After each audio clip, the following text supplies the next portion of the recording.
Right, so good afternoon, everyone. Happy May 1st, the month of April. It flew by. But welcome to today's webinar on One Click College Admit. My name is Salma Uribe. I am a training and development specialist here at ISAC. So we will be going over, again, the One Click College Admit program and process. So the agenda for today, we'll be going over that overview. We'll be looking at the high school track and the community college track. We'll also go over the opt-in process overview, any frequently asked questions that may be coming up in the field, gap access, GPA data collection, and some resources. Now, some few housekeeping items before I get started. Feel free to ask questions on there's a square with a question mark on the bottom right-hand side corner of your screen. Feel free to ask questions there. I have a few colleagues here joining me to help answer those questions. And again, if you are seeing like my mouth move, but you can't hear me, feel free to use the call me option for audio. But again, you're encouraged to ask questions on the Q&A. So before we get started with the content, right, I wanted to make note of just how important it is to highlight your role as our partners in this direct admissions program. Now, I know that this, legislation passed this year. This is the first year with OCCA, and there has been some challenges to the form and just the process in general. And we understand that there are some challenges, but again, we're building this bicycle as we're riding it.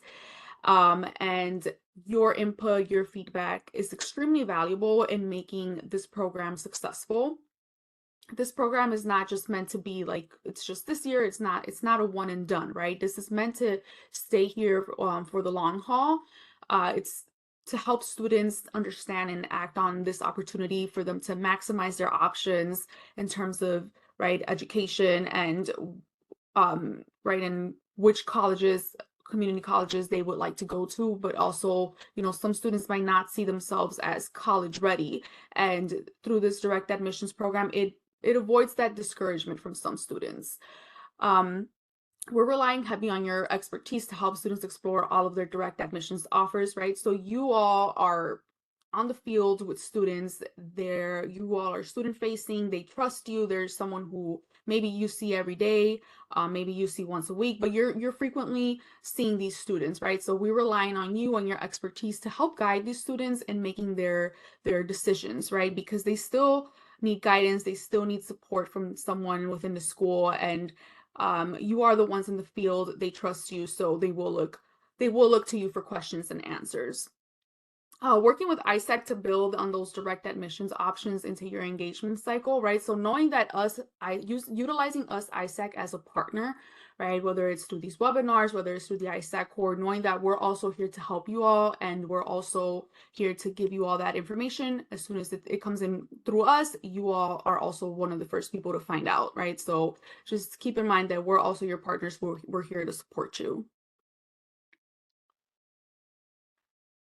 So quick overview of the One Click College Admit. So for those, this program again started in the beginning of the fall, right? And a lot of you are familiar with this program, but for those of you who are not, One Click College Admit is a free direct admissions program in the state of Illinois, right? This program is for participating public universities and community colleges. What this program does is that it removes those traditional college application barriers. So those application fees and those essays, we know that sometimes with like essays, they could be very discouraging to students because maybe they don't want to write a 5-page essay, right? So it removes those traditional college application barriers. Application fees can be very expensive. I know when I was a high school student, sometimes what discouraged me from applying was that application fee, especially if a student is not able to get that waiver, right? So again, it removes those traditional barriers that would not allow a student to complete an application.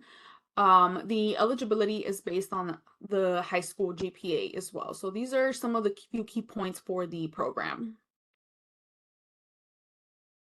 So the overall goal is to make college more accessible. It's for to maximize students' options and help all students understand that college is a potential option for them, right? Whether that's community college, whether that's a 4 year, it's just helping them understand that there is an option out there for them.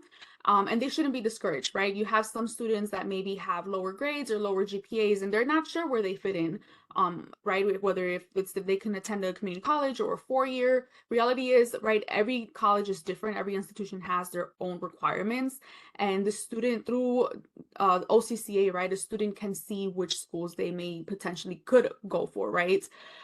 So it just helps maximize those offers for students.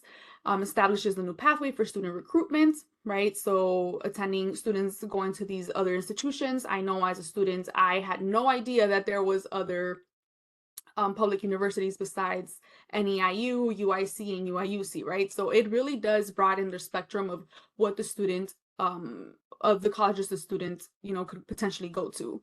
It expedites the admission process. It reduces barriers in applying to college. It ensures students have a pathway, a transfer pathway to multiple options around the state, right? And we'll also touch base on that community college transfer pathway. So we'll touch base on that in the next few slides as well. It helps keep student talent and potential in Illinois, right? So there are a lot of students who decide to go out of state, and that's completely fine as well. But we have so much talent and knowledge in this state as it is already that maybe we want to retain some of that talent, right? So it helps us keep that in the state of Illinois. So this is an internal data report for OCCA opt-in participation. Uh, Keep in mind, today is May 1st. These numbers may look a little different now, but as of April 29th, there has been a total of 7,197 opt-ins for OCCA out of the 147,741 junior class, right? So that's about 4.7% of OCCA completion, right, in the States. So again, this is the first year that this program is out. I believe this is a great number to be at right now, right, for the first year. And this number could not have been done without you. So again, I want to thank you all for making this happen because you are a big part of this work and to push this work forward. But this is a great number. And if you're listening on this call, give yourself a round of applause because I mean, the goal is obviously to increase year by year, but this is a great number to be at in the first year. When we look at the high school track, right? So this is what you most of you, right, with the current high school juniors, this process with the direct admissions process was defined by the House Bill 3522. This included high school juniors, it included the community colleges, and the community college students as well, right? So it includes the 10 public universities minus UIC and UIUC. They are not participating, but they have their own like awareness and outreach program. It uses verified GPA, right? So the application process is that juniors have to opt in and allow for that GPA to be shared with ISAC. Institutions then notify ISAC of that GPA requirement, and that deadline is March 1st. Then there's UIC and UIUC that have to notify ISAC of the access to criteria by February 1st.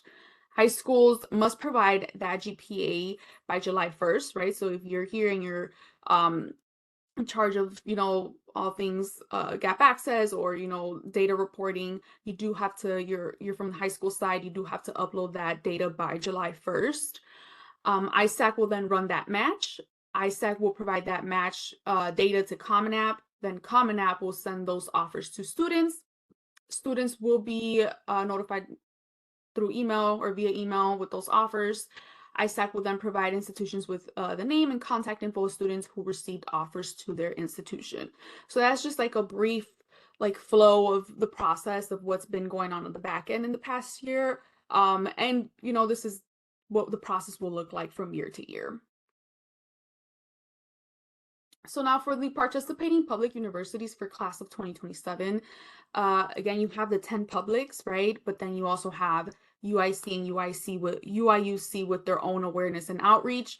What that means is if the student meets their GPA eligibility criteria, then UIC and UIUC will send them like an invitation like, hey, you're based on your eligibility, your GPA, you're invited to, or you're encouraged to apply to UIC and UIUC. So that's the only thing that's a little bit different. But again, this is the list of institutions. Feel free to just take a quick screenshot of the presentation. I'll leave it up for a few seconds.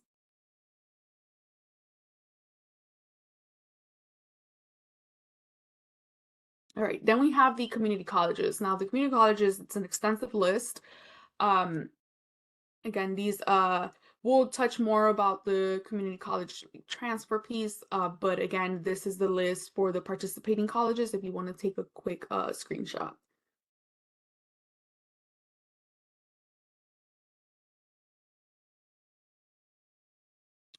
So now what does that timeline look for the class of 2027, which is the current juniors now? So what happened was in August 15th of 2025, the opt-in platform opened up for the high school juniors, right? So they could opt in to OCCA, right? So then through that time up until now, there has been a lot of webinars, a lot of updates and information going on that just on the program itself, but now there's a little bit more information on that GPA data transfer piece. So this is where we come in, right? With the training team. We've been throughout the past months, we've been providing a couple of webinars just to share information about OCCA. May 22nd, which that deadline is very much approaching. It's in, I believe, 3 weeks. So the opt-in platform will close, right? So students are no longer able to opt in after that May 22nd date. July 1st is that deadline for high schools to submit that GPA to of students who opted in, and they submit that data to ISAC. That's that July 1st deadline.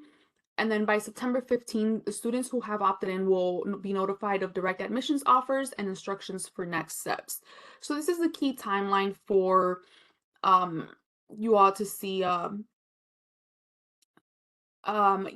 Sorry, I just saw a quick question. Yes, the slides will be shared after the presentation.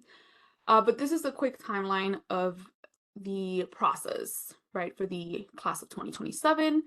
And again, this timeline will look very similar for the future. For the community college track, so for the transfer process, students will complete the opt-in, again, similar to juniors, right? So they still have to complete the opt-in form through the oneclickcollegeadmit.org website. With community colleges, though, community college students will be directed to the university's landing page to accept that offer.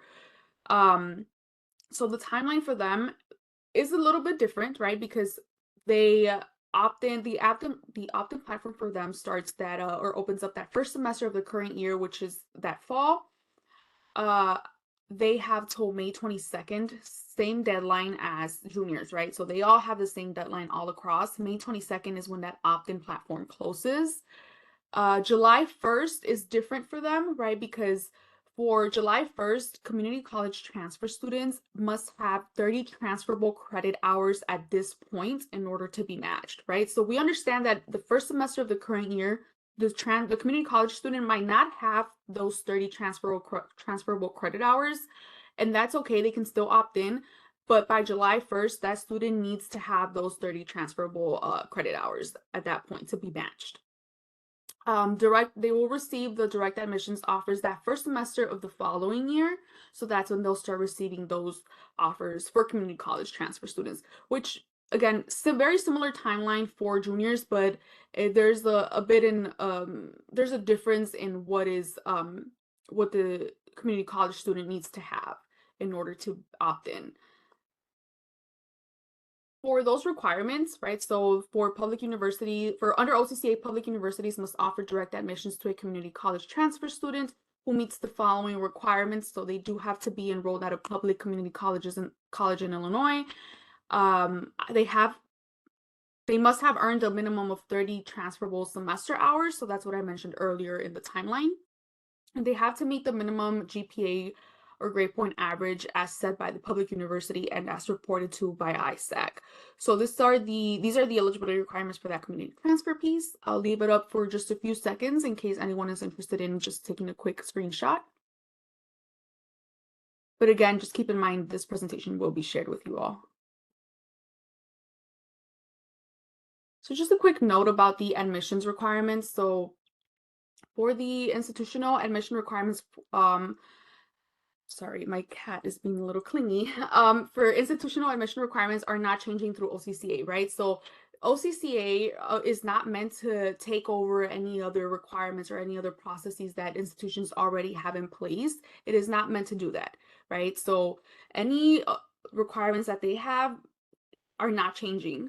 Universities will maintain a standard enrollment process, so they will still maintain their same process as usual. Their process is not going to change.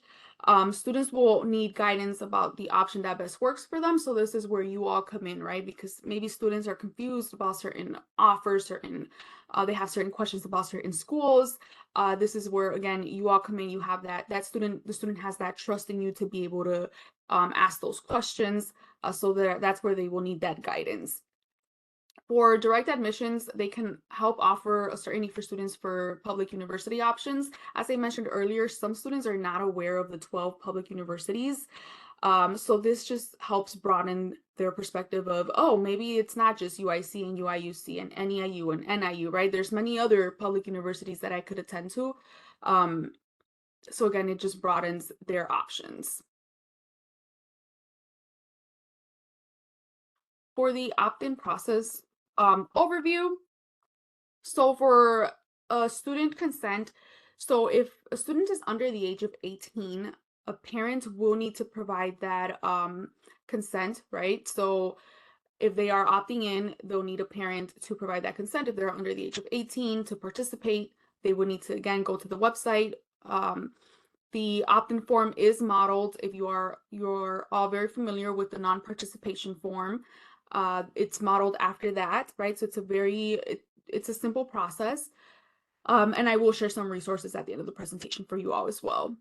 And counselors can view the list of the opt-ins in Gap Access, and we'll go through a few screenshots of that as well. So for the opt-in data that is collected, so the required fields that are collected for the opt-in process is the student name, right? So it's the home address, their date of birth, phone number, email address, and then just keep in mind this is personal email address. The student should not be using their school email to complete the opt-in form. Then there's the high school, community college they're attending, the college ID number, right? This is mainly for community college students, or this is for community college students. For optional data that is collected, it's first generation status, race, ethnicity, and gender. They can also opt into the ISAC college Q&A, right? So if they have any questions, they can text that number. Any questions related to financial aid, college, they can text that number and it's actually a real person who answers back. So the student can opt in to receive those text messages. They receive reminders as well. So it's actually pretty helpful.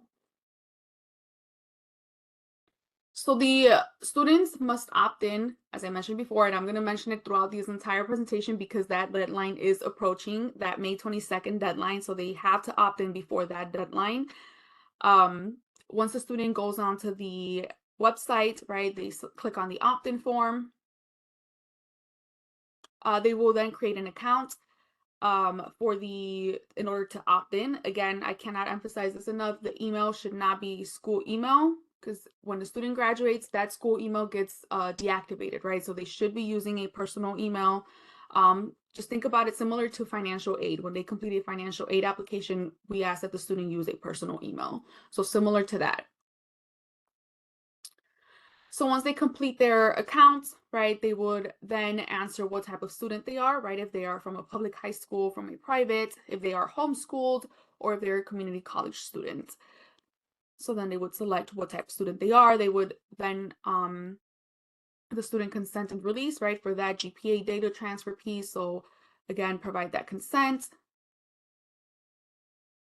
For the opt-in student information, the student needs to put their full name.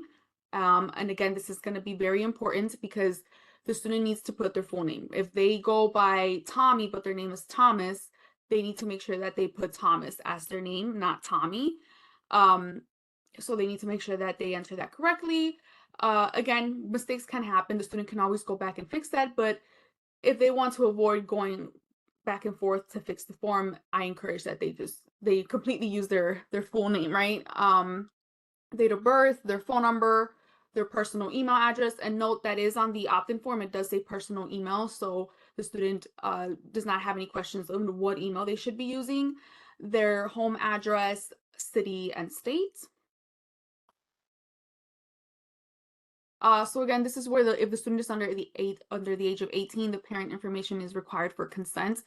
So this is where the parent's first name and last name would go.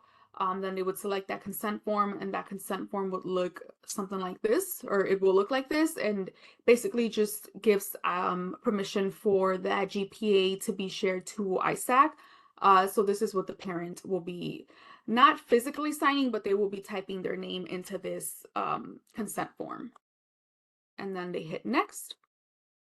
So then there will be these option questions that I mentioned earlier. The student has the option to answer them. The student, if however they see fit, however they're most comfortable answering these questions. And at the bottom, you will see the checkbox for the ISAC College Q&A text messaging. So if the student is interested in that, they can go ahead and check that box off. And then they submit their opt-in form. So it's very quick process. I believe it should take about, I've seen the videos of like the walkthrough videos, so they should take about anywhere from 5 to 6 minutes to complete, if not less. So once the opt-in form is submitted, they can either make any changes or they can rescind the application before that May 22nd deadline. So now onto some frequently asked questions. So are Illinois students who attend out-of-state high schools eligible for one-click college admit offers? The answer is no, right? So the program is based on attending an Illinois high school, not where a student lives. So if a student lives in Illinois but goes to a high school out of state, they wouldn't be eligible, unfortunately, right? So you have those border schools. If they're out of the state, there's no way for ISAC to have data for those out-of-state schools, right? So they do need to be in an Illinois high school.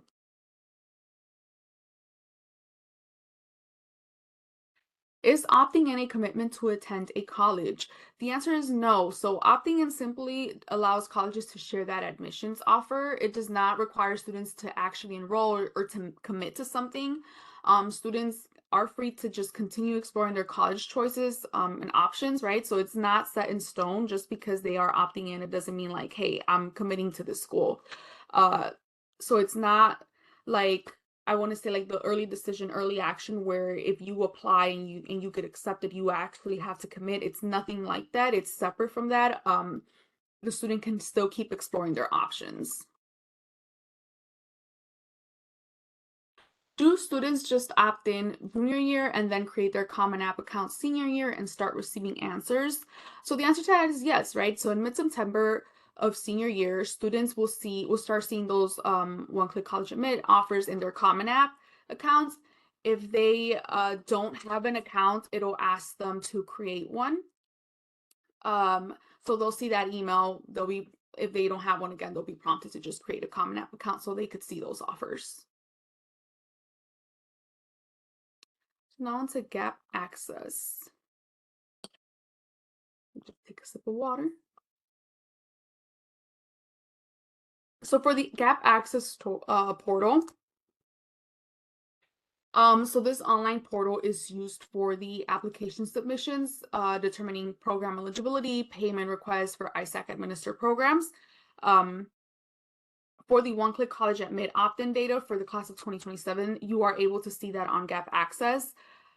If you currently don't have any access to the portal, right, you can get access from your primary administrator or your principal to see any data on OCCA.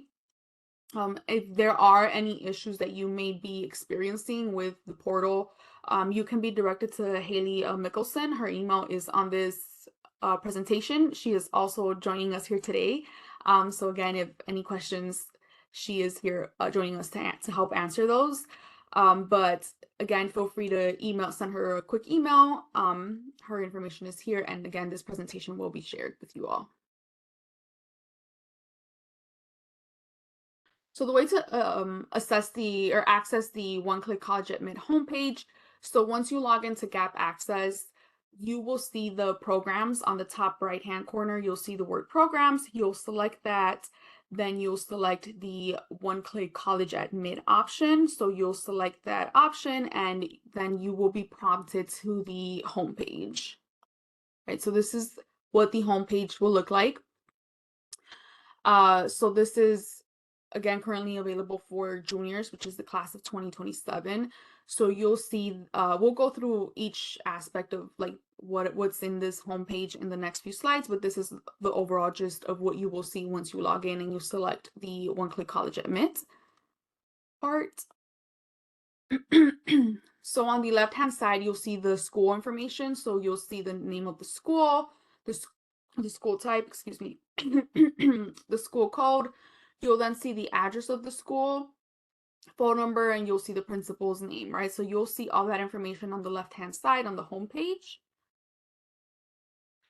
Then on the opt-in, you'll see the opt-in count, right? That's like in the middle page, in the middle part of the home page. So you'll see the total number of opt-ins. You'll see the graduation year, you'll see the roster size, again, total number of opt-ins, but you also see additional data. So if they have completed a FAFSA, they completed a FAFSA opt-out, opt-in and admitted, you'll see opt-in and receiving a letter. So you'll see all those different aspects of where a student might be in the opt-in process.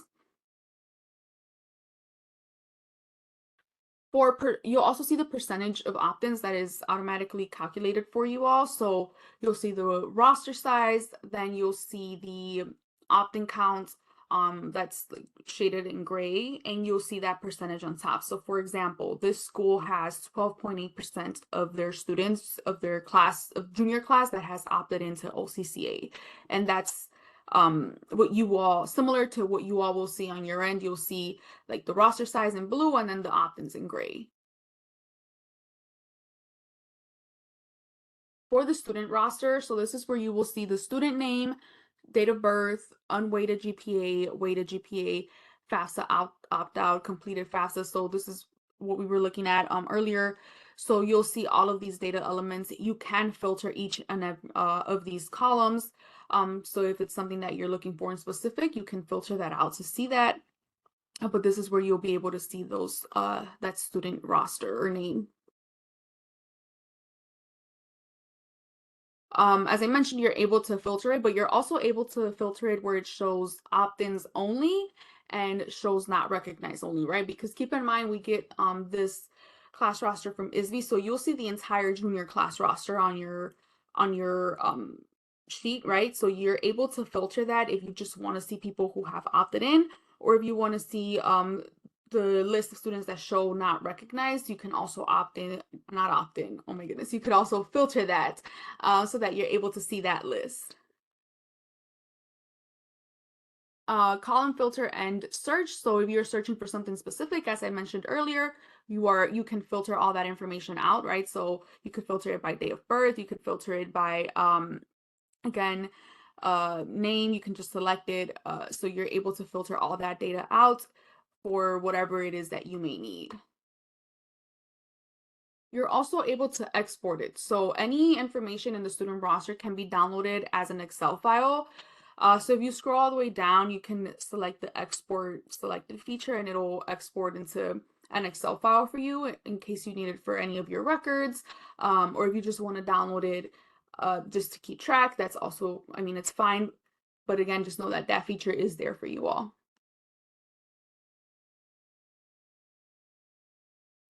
For homepage application details icon. So when a student opts in, you'll see a student like an ID card with the student in the middle. That indicates that a student has opted into OCCA.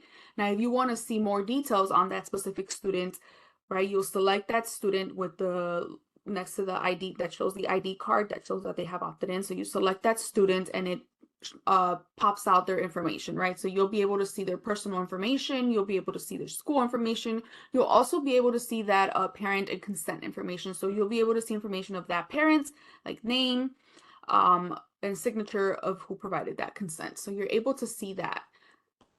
And then there's another icon which is the student not recognized icon, right? So For this one, you could use it, right? Potentially if maybe the student was in your roster the class during junior year, but then they might have transferred out, right? So then that student is no longer, they originally were in your roster, but they no longer are. So again, you could mark that as not recognized. But this is key also to when students, maybe there's a mismatch in what the student put on their opt-in form, right? So if they put Tommy, but again, their name in the roster is Thomas, you're not going to see that match. So the student will need to go back and correct that opt-in to make sure that it says Thomas instead of Tommy. And then a key, like really, really important to note here is that the student has to correct this, right? So they need to correct the name, for example, prior to that May 22nd deadline. So if you're seeing a mismatch and their name is Thomas, right? But they put on the opt-in form that their name is Tommy, they need to go back and correct it to Thomas before May 22nd, right? Or before or by that May 22nd deadline. So it's important that they fix that prior to that deadline.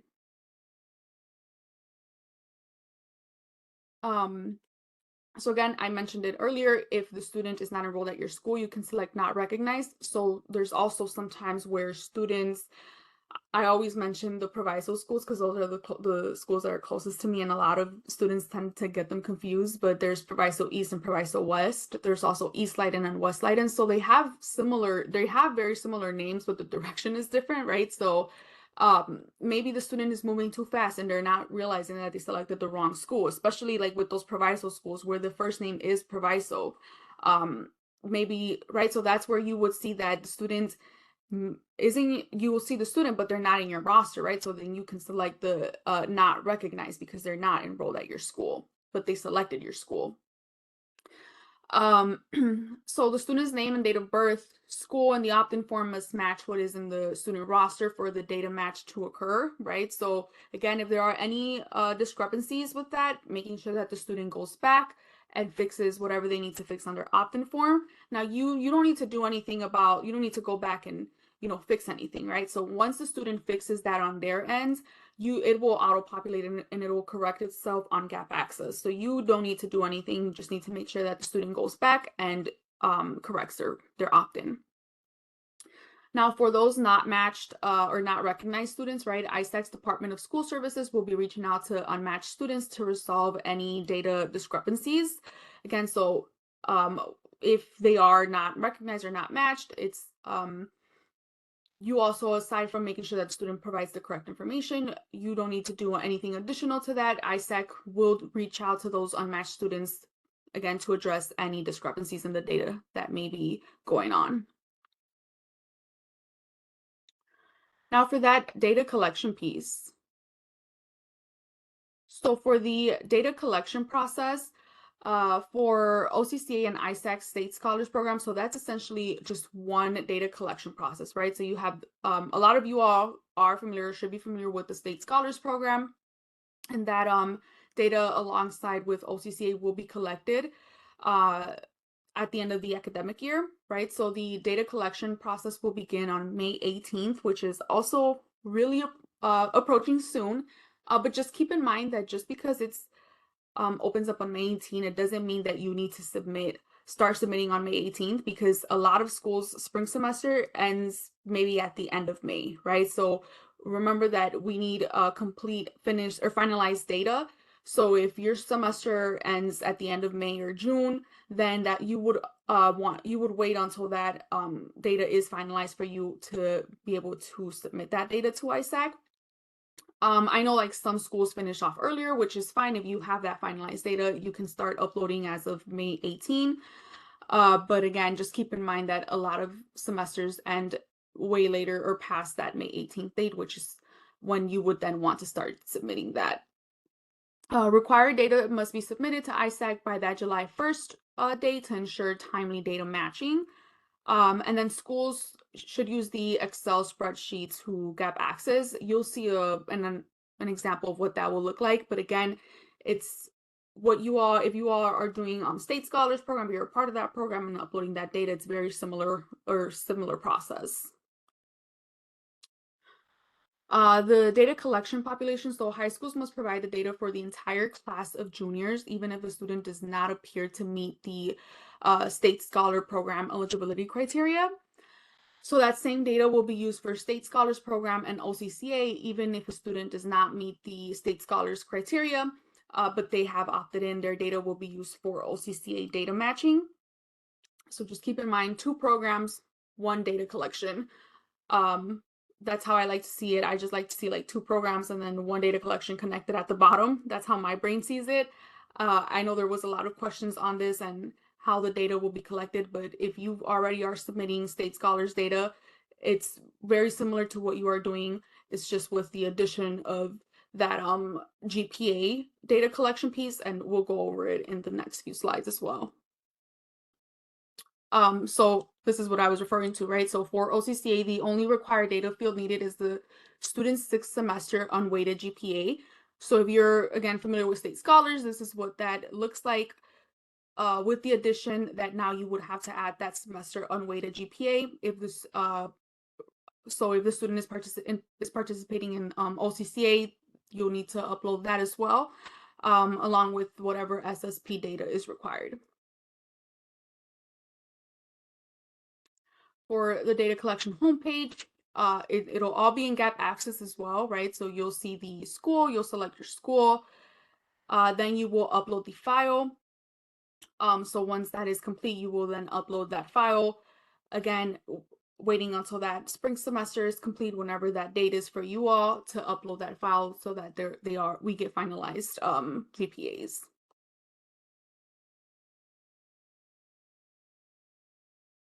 All right, and now for some resources.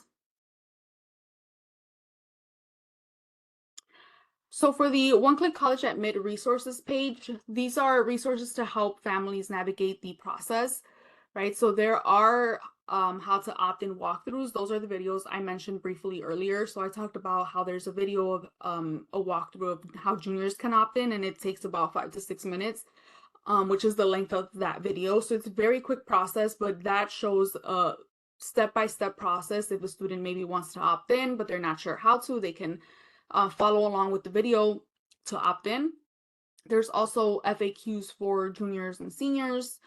There's a step-by-step guide. There's informational webinars and recordings, right? So if you all are needing more information, or it's a lot of information to take in at one time, right? So if you all want to go back and look at those informational webinars, you can definitely do so. You can also look at the FAQs to help maybe answer any questions out in the field for your students. There's also downloadable materials for counselors that you all can use. And again, the link to the resources page is on this slide, which will be shared with you all. For the One-Click College at Mid workshop toolkit for the class of 2027, this is an overview of the OCCA workshop purpose, setting options, and intended impact. It's a step-by-step description of the process and timeline overview. So sort of what we went through this presentation, a pre and post workshop checklist, right? A list of student and parents FAQs, and then a quick script for workshop facilitation. So it's a quick toolkit. I mean, you all saw the timelines there. It's a lot of information, so it shows a step-by-step description of that. And if you are hosting any workshops, OCCA workshops, it just shows of how you can facilitate that workshop for your students. This is an example of a school promotional example that they had on their website. So as soon as you go to their, this is for District 201, so as soon as you go to their school website, this is the first thing that pops out and that students or you all see. So it talks about One-Click College Admits. So in order to increase the efforts, right, and we talked about it earlier that we're at that 7,000 opt-in mark, which is a great number. And again, it couldn't be done without you all. But this is an example of how we're trying to push, right, the OCCA college or OCCA opt-ins for students. This school district did a great job at just putting it on their website, because that is the first thing that maybe students or parents are seeing, and they may ask questions, which then may trigger them to be more curious about the program. We have the ISAC support, so the ISAC core. which are near peer mentors that support students and families. They help with any post-secondary and career exploration.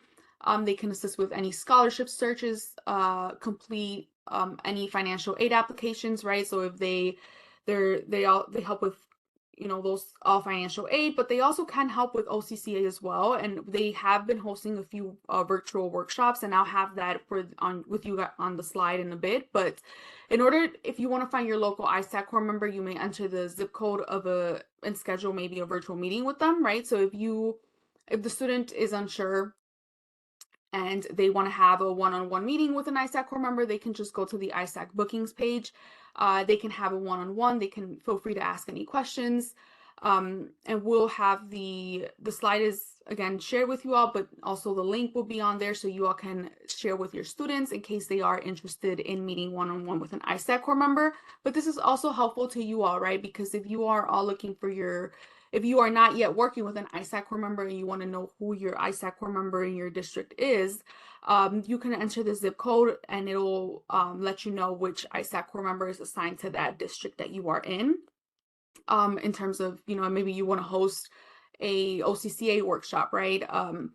Like I said, they also help with financial aid. So if you want to host a financial aid workshop, you're able to do that. So again, this is useful for you all, but also for students and families. We do have our last OCCA webinar for you all, which is going to be May 18th at 9 a.m. If you are interested in just knowing, getting more information, right, learning more about the program, feel free to register. The link is on the presentation. There's also a QR code that you can scan. But again, this will be our last webinar for the school year. We will definitely be having more next year, but again, this is just for the end of the school year. I'll leave it up for a few seconds.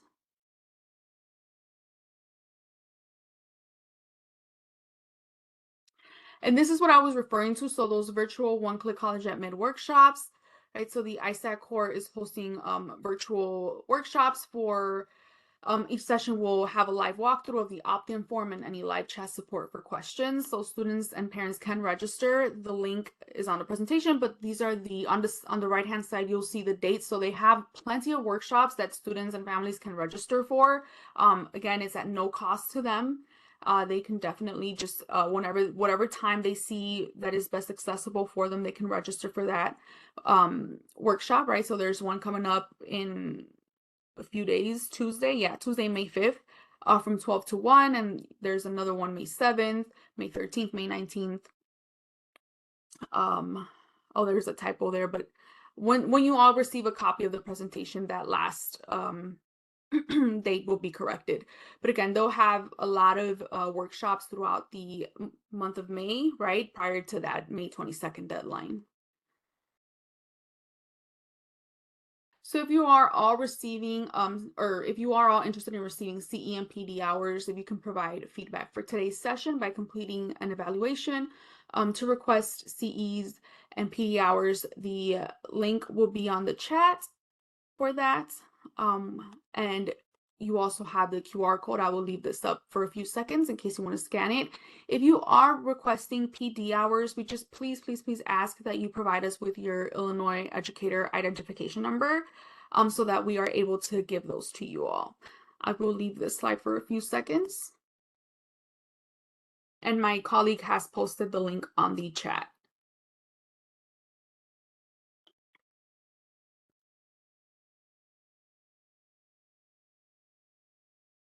All right, thank you, Crystal. All right, and I want to thank you all for your time today. And again, thank you all for helping us with these efforts, right? If you all have any questions, please feel free to email us. But also, if you have any questions on One Click College at Mid, feel free to email the info@oneclickcollegeatmid.org. Feel free to sign up for ISAC's e-messaging so you'll get the latest news and updates. You'll get news on when we have new webinars, but also you'll get updates and news of our posted webinars that have been recorded like this one, so that you all have access to that. But thank you all. I'm going to briefly check the Q&A, but I'm sure my colleagues were able to answer most of that for you all.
Kelly, I see your question. I guess as my colleague asked, are these students still attending your school in Illinois, or are they now attending a school in Wisconsin?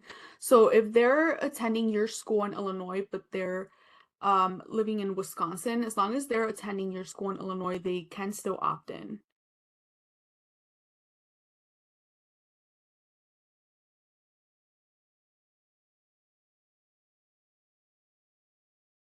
I hope that answers your question.